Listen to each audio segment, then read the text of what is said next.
Feeling overwhelmed by life's challenges? At Salt River Therapy, their therapists provide you with a safe, affirming space to heal and grow.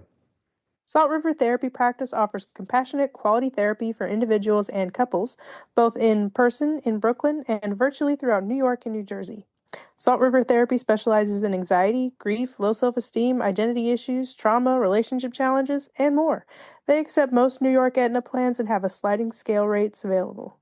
Ready to prioritize your mental health? Schedule a free consultation today at saltrivertherapy.com. That's saltrivertherapy.com. Let Salt River Therapy support you on your journey to well-being. Hey, everybody, before we dive into today's episode, here's a quick tip about digestion. To Bloat by Lumo is a supplement that combines probiotics and digestive enzymes to ease bloating and support gut health fast. It's made with just four ingredients you've probably heard of: papaya, pineapple, soybean, and tempeh. Just one capsule around mealtime does the job. Head to trylumo.co and use the code INFO on the go for an additional 15% off, or just click the link in the show notes.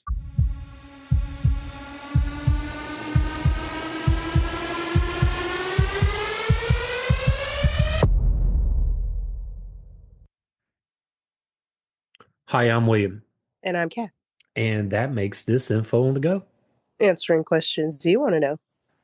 Cheese?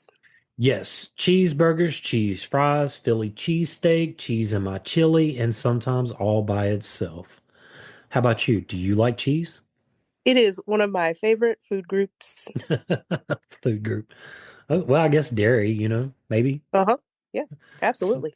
so you just count cheese, or are you counting cheese as its own individual group? In my case, it may just be in its own individual group. I mean, like Okay. I said in our bread episode, you measure cheese with your heart. You know what? I have remembered that. That absolutely. I would agree. You do measure cheese with your heart. All right. History of cheese on this episode of Info on the Go. The production of cheese dates back over 7,000 years, predating recorded history. It is believed that humans may have accidentally discovered cheese and other dairy products by storing and transporting milk in the stomachs of ruminants, which naturally contained remnant that promoted curdling. And we talked a little bit about, hauling dairy or milk in, and that's how butter was discovered. Right. And I asked about how they carried it, and you usually said it was in stomachs or intestines or something like that. And so that's kind of what we're saying here with ruminants, ruminant animals, being like cows, probably camels, Yeah, stuff like that. anything that eats grass. It eats grass and has four stomachs. I think the big characteristic there is it has four stomachs. Yes, you know what, you're right. That is absolutely right. The exact origins of cheesemaking remain uncertain, with possible locations including Europe, Central Asia, the Middle East, and the Sahara. Traditionally, rennet came from the stomachs of young animals, young remnant animals like calves, lambs, and kids. And by kids, we mean baby goats. Yes, not human kids. That'd be weird. No, that wouldn't be weird. That would be dark. That would really dark, and we are not that dark of people. No, this is a Um, family-friendly show. yes, absolutely. A ruminant stomach found in animals such as cows, sheep, and goats consists of four compartments: the rumen, reticulum, omasum, and the abomasum. This complex stomach structure allows remnants to digest tough plant material like grass by fermenting it with microbes in the remnant, especially chewing their cud through a process called rumination. The abomasum is considered the true stomach, as it functions most similarly to a non-ruminant stomach by secreting digestive juices. Unlike a single-chambered stomach, monogastric ruminants have four distinct compartments, each playing a very specific role in digestion. The rumen, the largest chamber, is where most fermentation occurs thanks to bacteria and other microbes that break down cellulose. Reticulum. The reticulum, often regarded as part of the rumen, has a honeycomb-like structure that helps separate large particles from small ones. And if you've ever been into the grocery store and went to the meat department and saw tripe, that's what you're looking at. Mm, Sounds delicious, don't it? no. No. I saw a video the other day of somebody trying cow's tongue, and that was equally as like disturbing to me. Mm-mm. The amasum, a chamber with many folds, absorbs water and nutrients from the partially digested food. Finally, the osmosum, the true stomach, secretes digestive juices similar to those of non-remnant stomachs. The origins of cheesemaking remain uncertain. However, the earliest direct evidence comes from excavated clay sieves, which hold pottery, dating back over 7,000 years. These are in places such as Kajawe, Poland, and along Croatia's Dalmatian coast, where chemical analysis of dried remnants suggests the presence of cheese. Hmm, sounds lovely. Applause. Similar perforated pottery fragments, believed to be cheese strainers, have also been found in Urnfield pile dwellings in Switzerland, dating back approximately 8,000 years.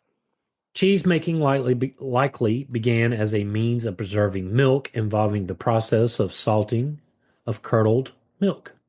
Ooh, that sounds great. Early food storage methods included animal skins and inflated internal organs. Which could have naturally led to the curdling of milk in an animal's stomach. The process produced firmer curds, which may have encouraged the intentional use of rennet. That just sounds super gross to me. Well, I mean, I, you got to think if you're milking your cows, like you got to figure out how to get through to hard times when your cow's not producing milk, and you want to try to figure out how to save it. So I get yeah. it, but at the same time, you're right. It is kind of disturbing. I mean, to be fair though, they also didn't know any better. Well, and we said at the top of the show we love cheese, and I mean nowadays they don't do it that way, but the Mm-hmm. process really is the same. Mm-hmm. It's still curdled milk. Yes,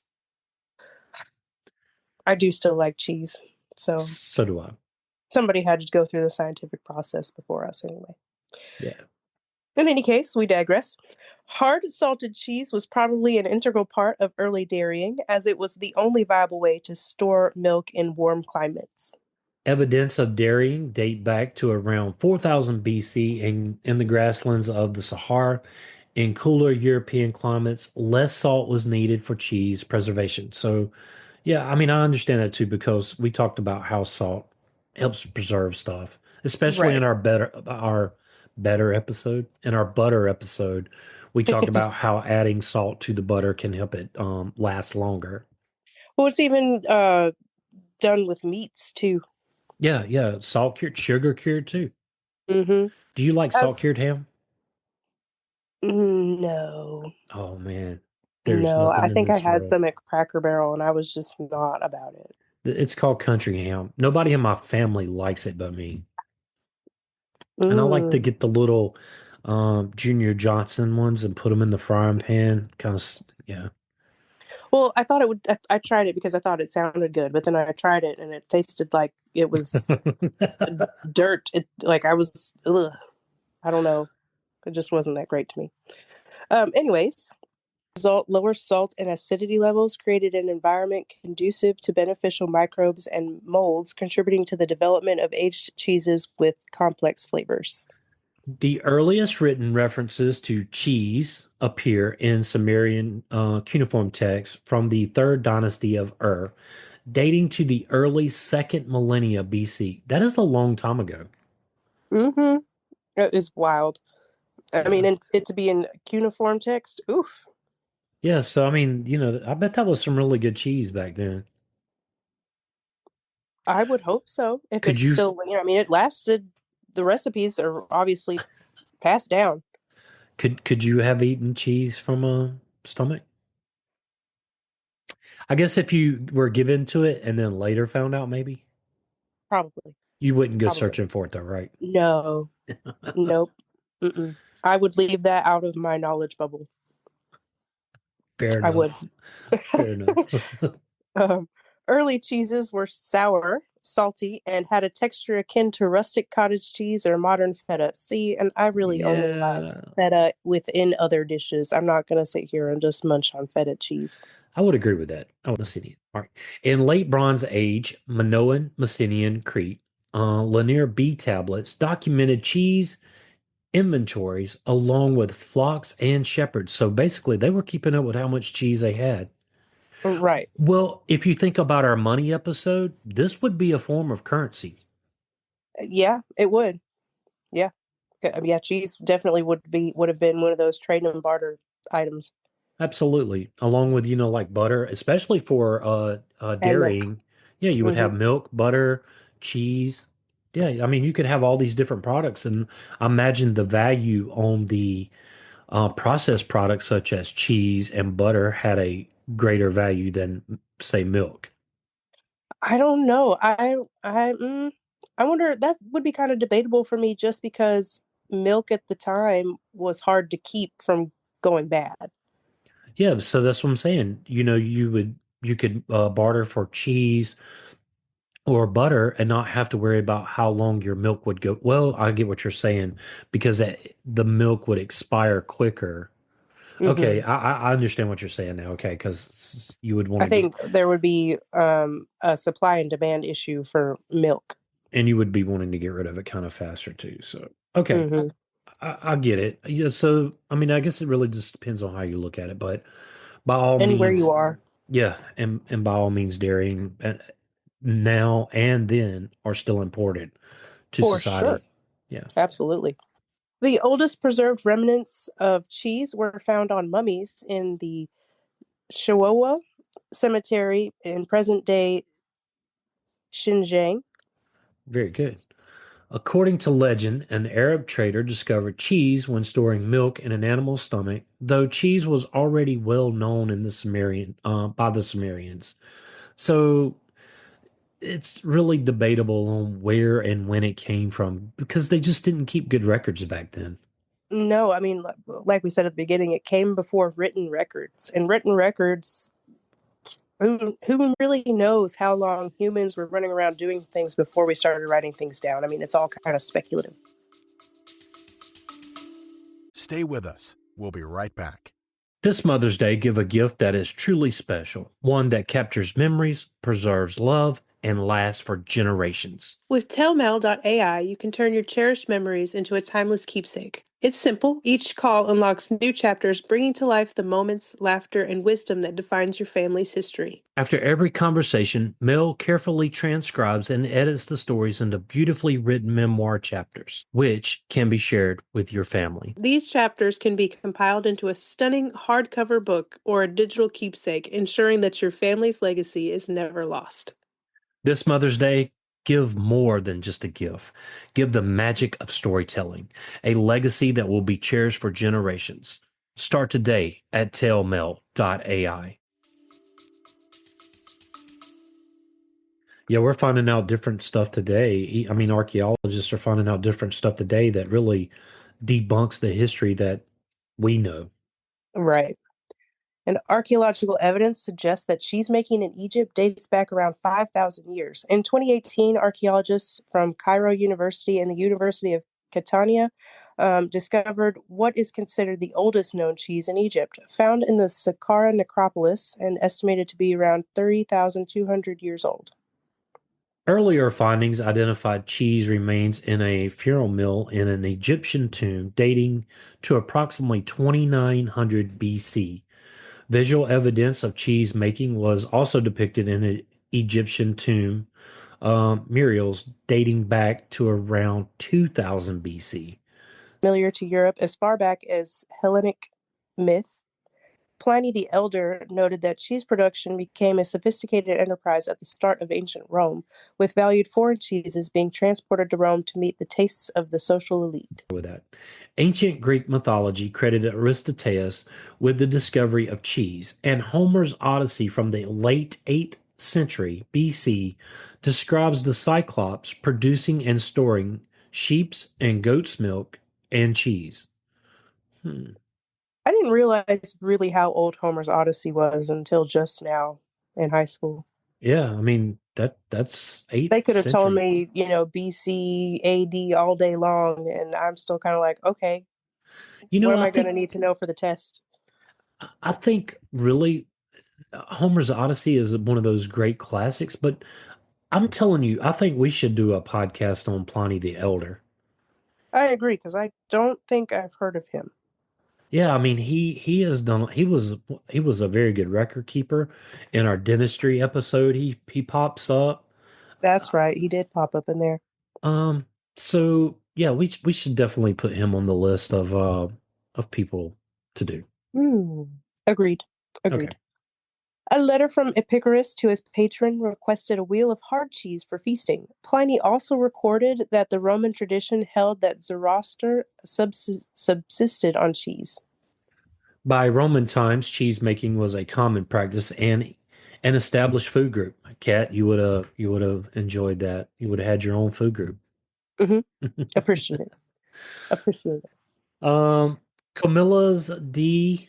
Rustera in circa 65 CE detailed a cheese making process involving rennet, coagulation, pressing of the curd, salting, and aging. Hmm. Okay. Excellent work there. Excellent work. Thank you. Pliny's Natural History in 77 CE devoted 2 chapters to the variety of cheeses enjoyed by Romans, stating that the best cheeses came from regions near Nimes and had to be eaten fresh. Most of the named cheeses we know today were first recorded in the late Middle Ages. Cheddar's existence has been documented since the 1500s. Parmesan production began in 1597, Gouda in 1697, and Camembert in 1791. Cheese diversity in Europe increased as Romanized populations encountered new neighbors with their own cheese-making traditions. As long-distance trade declined, only travelers would come across unfamiliar cheeses. Hmm. I don't know why I can't get that in my head. Charlemagne's first experience with an edible Rhine white cheese in one of the anecdotes in Nautaker's Life of the Emperor. Association of monks with cheese is sustained through modern marketing labels, contributing to variety of cheese types. So the different stomach remnants make different cheeses. That's what basically what you're saying.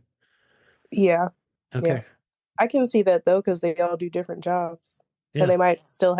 I'm sure they weren't really able to clean the stomachs out as well as we'd hoped. Yeah, and so you got to think whatever they're eating, they have to have different, or like if one region may come up with this, what am I looking for? Um,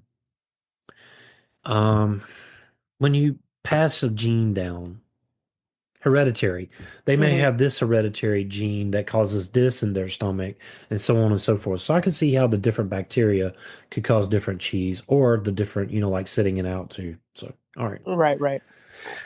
The process in the art of cheese making in Europe was slow following Rome's fall.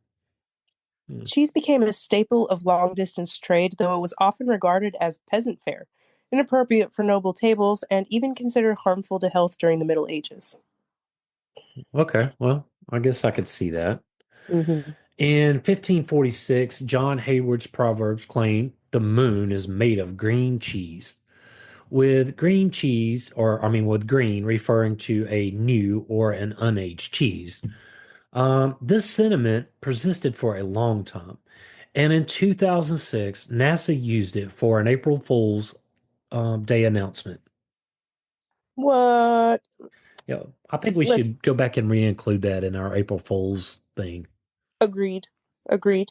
Um, so look forward to hearing this on our April Fool's episode.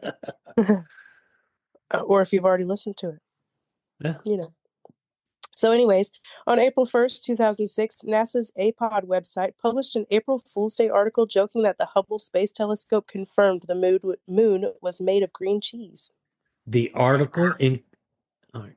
The article included a 1965 image from the Ranger 9 probe, a sell-by date for the moon, and a spokesperson's humorous advice to eat the moon before the date passed.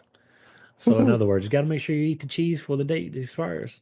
Right. You don't want your moldy cheese moon cheese. Hmm.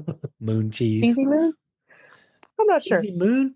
But you That don't want it sounds to let like it go moldy. That's the most saddest thing when you realize your cheese is molded and you have to get more cheese. true. But you know what? That's Moon cheese sounds like a dish you would get at a nice restaurant. mm. Yes, one you might pay $50 a plate for like, a quarter serving. I bet that would make some really good grilled cheese sandwiches. Mm. Sure, but I'll figure out how to make it at home. In any case, this playful prank referenced the well known myth that the moon was made of green cheese, a claim so obviously false that it serves as a classic example of an unbelievable notion. Today, Britain has 15 protected cheeses among approximately 40 types listed by the British Cheese Board. This claims there are around 700 different products, including similar cheese products by different companies. Wow, that's a lot. That's a lot of different kind. Is that just because there's that many different kinds of bacteria? I don't know. I'm thinking you're going to have different spins on like cheddar because Hmm. even now when you go to the grocery store, if you look, you'll have sharp cheddar, mild cheddar, smokehouse cheddar. Um, Yeah. I Yeah. think it's going to include like all the different types that you could get now. Right. That's true. There's a lot of different kinds of cheese. I thought about that when I was reading that. Like, yeah, Hmm. you just got to think Oh, now. We're able to put different spins on a lot of different stuff. right. So France has 50 protected cheeses, Italy 52, and Spain 26, with Italy boasting at least 400 cheese varieties in total. Wow. So they have the lion's share. We could probably just do a whole show on the different types of cheese, I'm sure. Yes, I mean, I'm pretty sure I only know about the surface level of the variety of cheeses. Okay, maybe I'll put it on the docket to do later on, maybe sometime next year. And then maybe we'll have to get like little snippets of each kind of cheese too to try. That would make a good like a good live show or something, like a Facebook Live or something. Yes, yes. I'm not eating blue cheese though, or cottage cheese. All I'm going to throw that out there. Those two I will not do. right, well, I'll make sure you get breathing. Oh, In oh man. 1583, no brie. I will accept brie with some crackers. Okay. Just get a glass of wine or mead. Get some mead, a couple glasses. Oh, That yes. really, it We need really, to get some mead. it really won't matter what kind of cheese you're eating. That's true. All right.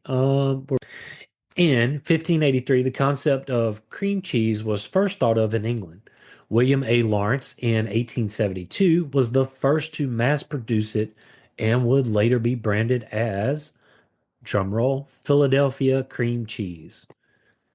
Wow, That's that's been that's around for a long time. yeah, and that's really the only cream cheese there is, isn't it? Yeah, I mean, aside from like store brands, but that's the only kind that I get. Yeah, same. I don't buy the Oh, store brand cream cheese. It's always been the Philly. mm-hmm. Mm-hmm. Cream cheese is produced by adding lactic acid bacteria to pasteurized milk or cream, which lowers the pH level, causing the mixture to separate into curds and whey. The whey is then drained off, and the curds are heated with stabilizers to form the cream cheese product. Essentially, it involves controlled coagulation through acidification, where milk proteins clump together to form soft curds. The key steps in making cream cheese include introducing lactic acid bacteria to initiate the acidification, allowing curd formation as the pH decreases, draining the liquid whey from the curds using cheesecloth or a strainer, and finally heating the curds with stabilizers to achieve the desired consistency and texture. Cottage cheese gained popularity in the United States during the mid 19th century, though similar cheese products have likely been consumed for thousands of years. Its origins remain unclear, but one theory suggests that Mesopotamians accidentally created cheese curds as early as the 3rd century BC. The name cottage cheese comes from the traditional production method in which it was made in cottages using leftover milk from butter making. Well, I mean, back in the day, though, you had to use everything or it went to waste, and they didn't believe in waste. Yeah, true. Cottage cheese saw a rise in popularity during World War One when the U.S. government promoted it as a meat substitute to conserve resources. It is a good form of protein. I I'm not was gonna lie to you there. I do love cottage cheese. My oldest daughter, she'll get it and like eat it out of the thing. And Oh no, I was like, no, that can't be good. But man, it is actually pretty good. it. Ugh, I'm not gonna. Um, You can mm-mm. put some stuff in it. You can make it good. I mean, I love cottage My cheese. my grandma used to eat it with peaches before she passed away. I remember her having cottage cheese with peaches, and or pears. Um, and I've Yeah. tried it that way, and I can tell you that's a hard pass for me.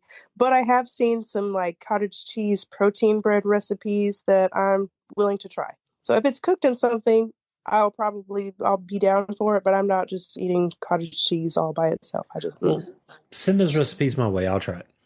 okay. Um, it is produced by adding an acid to pasteurized milk, which causes the milk solids to separate from the whey. The curds are then cooked, pressed, rinsed, and salted, resulting in the mild, fresh cheese known today. Now let's get into that processed stuff. Oh, yeah, let's get into the processed stuff. It's bad, but good. Processed cheese, also referred to as processed cheese, cheese food, prepared cheese, or cheese product. It is created by combining cheese and emulsifying agent, typically a calcium chelator. Additional ingredients such as vegetable oils, unfermented dairy components, salt, food coloring, and sugar may also be included. Consequently, processed cheese comes in various flavors, colors, and textures.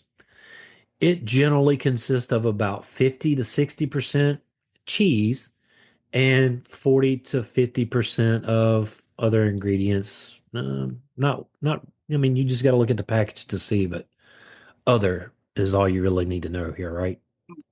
I mean, you're not going to be able to understand what other ingredients there are anyway, for the most part. They're all going to be in their scientific names. Oh, yeah, for sure. Just Google if you're going to read that ingredient list. Mm. Processed cheese was initially developed in Switzerland in 1911 by Walter Gerber and Fritz Stettler. Their goal was to create a cheese with longer shelf life inspired by fondue and cheese. They achieved this by adding sodium citrate to melted emulsifier cheese, discovering that the emulsified cheese sauce could be recooled into a solid form. A mental, I'm still struggling here. A Emmentaler is a hard, pale yellow cheese from Switzerland with large holes. The name comes from Emmental Valley in Switzerland. Shortly thereafter, in 1916, Canadian-American businessman James L. Kraft applied for the first U.S. patent for a new method of storing cheese, which effectively halted the maturation process through sterilization. Kraft's innovation essentially led to the creation of what is now widely known as American cheese. He developed a method to blend and pasteurize cheese, which allowed for a longer shelf life and easier distribution, making the beginning of processed cheese production. Kraft's process involved continuously stirring cheese while heating it, which prevented separation and created a consistent melty cheese product. His approach was patented, solidifying his place in the history of cheesemaking. Processed cheese offers several advantages, primarily its uniform texture, excellent meltability, and extended shelf life, making it a convenient choice for cooking. Grilled cheese sandwiches. Oh, the best of sandwiches. Oh, Mm. but we're going to talk a little bit more about it, but like as soon as I said that, like I just thought grilled cheese. Oh, as soon as you mention Kraft cheese, that's all I see is the Kraft cheese commercial because it's always a grilled cheese with tomato soup. You know it Always, is, and that is the always, every best kind single of grilled time. cheese is with tomato soup on a cold day. Yes. Yes. Oh Hmm. Unlike natural cheeses, which can vary in texture and appearance depending on their type and aging process, processed cheese maintains a consistent look and feel, which to me looks kind of rubbery, but it doesn't feel rubbery. no, unless it sticks to the roof of your mouth. Oh, God. Yes, that is the worst part about That processed is. cheese. Its smooth melting properties make it ideal for dishes like grilled cheese sandwiches and quesadillas. As it's, um, it kind of resists that separating when heated. Additionally, due to mass production, processed cheese is generally more affordable than natural cheese, making it a cost-effective option for consumers. And most things that are bad for you do, Archie, yeah, are cheap. And it's kind of expensive to eat healthy. So if you're on a budget, I mean, it isn't. I mean, it's budget for craft cheese is budget friendly. I can't say it's health conscious though. no. And you know what? We don't do it a whole lot, but every once in a while I'll buy a pack of that Kraft cheese because I grew up on that stuff, man. It's nostalgia for me. That's fair. Yeah, occasionally I'll put it on like a burger or something like that, but I really prefer pepper jack cheese. And my wife, Sarah Gento, all the way, and she likes pepper jack. She likes some of anything. She does. She can't stand the Kraft singles. Whereas Yeah, me and my I youngest will daughter, walk right by some Kraft singles for some pepper jack cheese. as me and my daughter, but like I said, it's not one of those things we do all the time either. Yeah. However, processed cheese also has some drawbacks. It often contains high levels of sodium, which can contribute to high blood pressure if consumed in excess. Its nutritional value may also be lower than that of natural cheese, as it can lack certain vitamins and minerals. Yeah, and we talked a little bit about things in moderation. Like Hmm. like honey. Honey's good for you, but it you need to take it in moderation. So Right, right. that's why. It is almost a cure-all, but not really a cure-all. We are not medical scientists. Yeah. And like most things that are, bad for you, they're good. All right. Right. Anyway, furthermore, processed cheese frequently includes emulsifiers and other additives to achieve its desired texture and consistency. While it provides convenience and affordability, like we mentioned a second ago, these factors make it a less wholesome choice compared to natural cheese. Cheese Whiz is a processed cheese sauce and spread made by Kraft Foods, developed by food scientist Edwin Treisman. It was first sold in 1952 and remains in production today. It has an orangish yellow color and is typically sold in glass jars. Commonly used as a topping for foods like corn chips and hot dogs, corn dogs. It is also a popular ingredient in the Philadelphia style cheese steaks. And those are the best cheese steaks, I'm here to tell you. They are. Cheese Whiz is sold in the United States, Canada, Mexico, the Philippines, Venezuela, and throughout the United States. It is often considered junk food. Right. I have only ever had it on like some club crackers. Nachos, you've had nachos, I'm sure, right? Yes, that's true. I probably had like I guess Velveeta would qualify as all this processed cheese too. Yes, it would definitely. I don't think we mentioned Velveeta cheese in here. No, but it qualifies. It does qualify. Absolutely. Originally, its ingredients included American cheese, whey, milk solids, and seasonings. Today, it is marketed as a cheese dip, and while it does contain cheese components, Kraft lists them separately, such as cheese, culture, and milk. Hmm. Its current ingredients include whey, milk, canola oil, maltodextrin, sodium phosphate, and seasonings like Worcestershire sauce and mustard flour. I cannot say Worcestershire sauce. That wasn't too bad. No, you did a great job. I'm just saying I can't say it. I have heard some folks call it all kinds of things, like "Who's your sister sauce?" Like, what? I have heard some of the funniest things for Worcestershire sauce. I have never heard that, but it is the most challenging word to say. Worcestershire. Worcestershire. I mean, now that I can't do it now. I mean, I'm still probably not even saying it right. Like, we'll have to look up the origination and then see how those people say it. I think it should be yeah, okay. We can do that. Before we end, we have some fun facts about cheese. One, in California, the leading dairy producer known for its large dairy farms and high milk production. It has the most cows in the country with over 1.7 million in 2024. California also produces the most milk in the country, and it's about 20% of the nation's milk, with annual production typically around 40 billion pounds. So when you think about California, do you think about dairy? I don't. Well, yes and no. Yes, because when I lived in Carson, I remember the dairy commercials that come from California. Oh, okay. See, I've never, my wife's from California, so she probably too. I don't know. When I think of dairy, I think of the next place here, Wisconsin, Mm, often called America's Dairyland.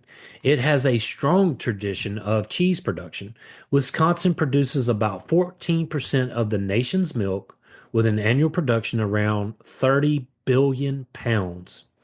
It is famous for its high quality milk, which 90% is used in its cheese production. In 2023, Wisconsin produced approximately 3.51 billion pounds of cheese. Thank you, Wisconsin. This is accounting for 25% of the nation's total cheese production. This solidifies Wisconsin's position as the leading cheese producing state in the United States. right. Again, thank you, Wisconsin. Hmm. Specialty cheeses are a significant part of Wisconsin's cheese industry. In 2023, the state produced 942 million pounds of specialty cheese, representing 27% of its total cheese production. Wow. I didn't know that about Wisconsin either. That's wow. Yeah. Wisconsin's cheesemakers produce over 600 types, styles, and varieties of cheese, nearly double the number of any other state. I didn't know that And either. me either. That's wild. And Wisconsin is best known for its cheddar, Colby, and brick cheeses. So if anybody from Wisconsin wants to send us some cheese to try, we'll try it. Yeah. The United States is the world's largest producer of cheese, followed by Germany, France, and then Italy. I kind of Wow. figured France would have been next. Yeah. I I don't know. That's crazy. Yeah, I mean, well, Germany is bigger, so I guess Mm, mm, mm-hmm. I don't know. They're all kind of tiny little countries, though, compared to the U.S. true. Very true. I mean, that's pretty cool that they're right behind us, though. Yeah, and then Wisconsin is really not. I get California because California has the landmass, but Wisconsin, well, it's the dairy state. There's more dairy per capita there than anywhere else in the. Right. So, William, we told our listeners how to make butter in our butter and margarine episode, but now we're going to tell you how to make cheese at home. And we're going to tell you how to make mozzarella cheese because it's the simplest one to make.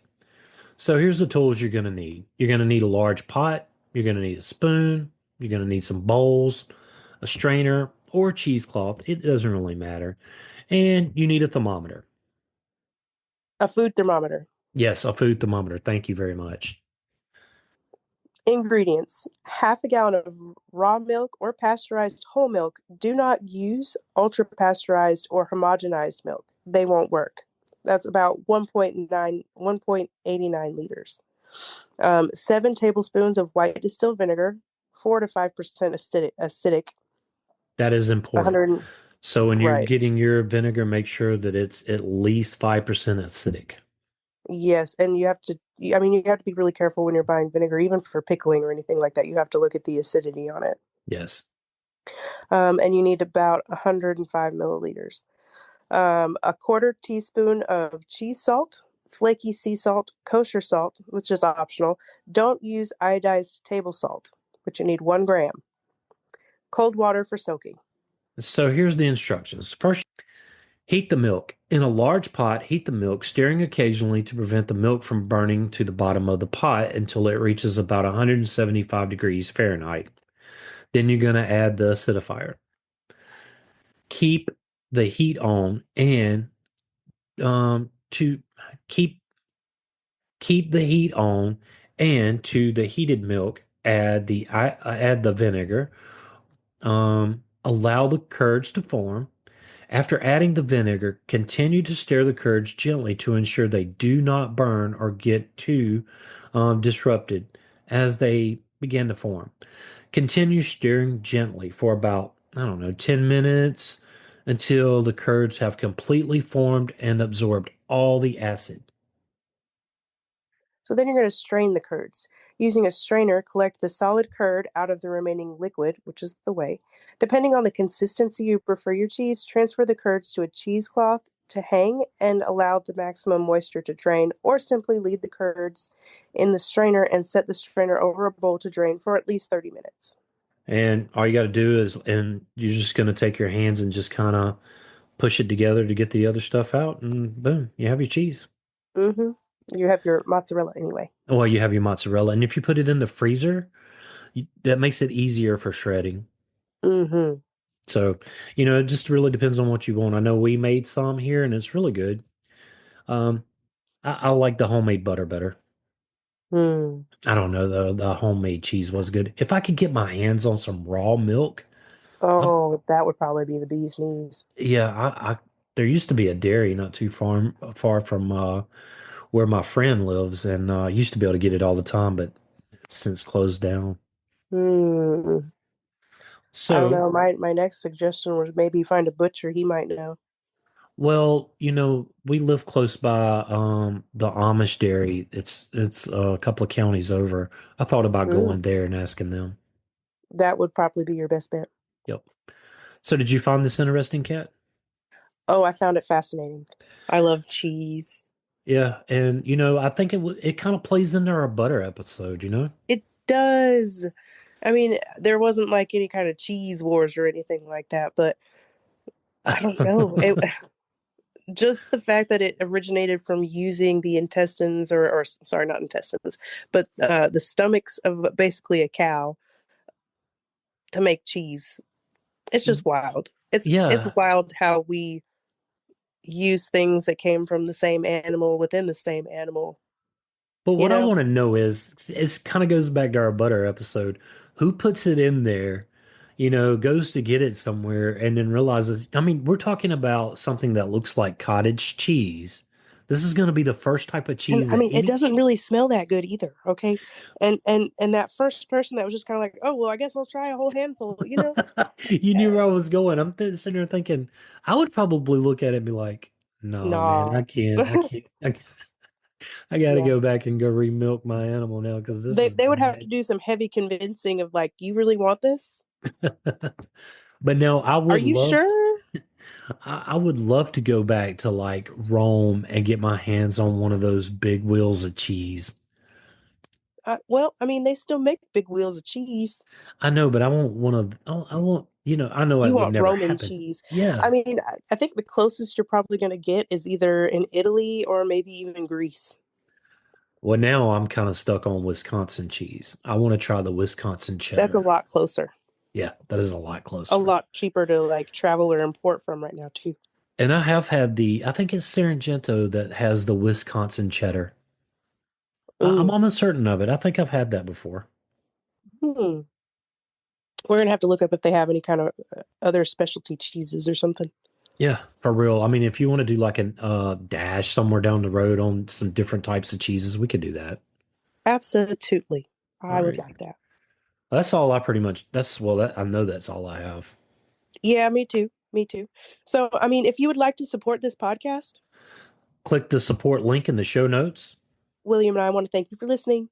Yes, thank you. Join the Facebook group at Info on the Go, Share with us your show ideas. or ask us a question. Subscribe and follow us wherever you get your podcast. Send us a text using the link in the show notes, or leave a review. Email us at, Info on the Go podcast at gmail.com. and yes, that is all one word. Till next time. Stay curious.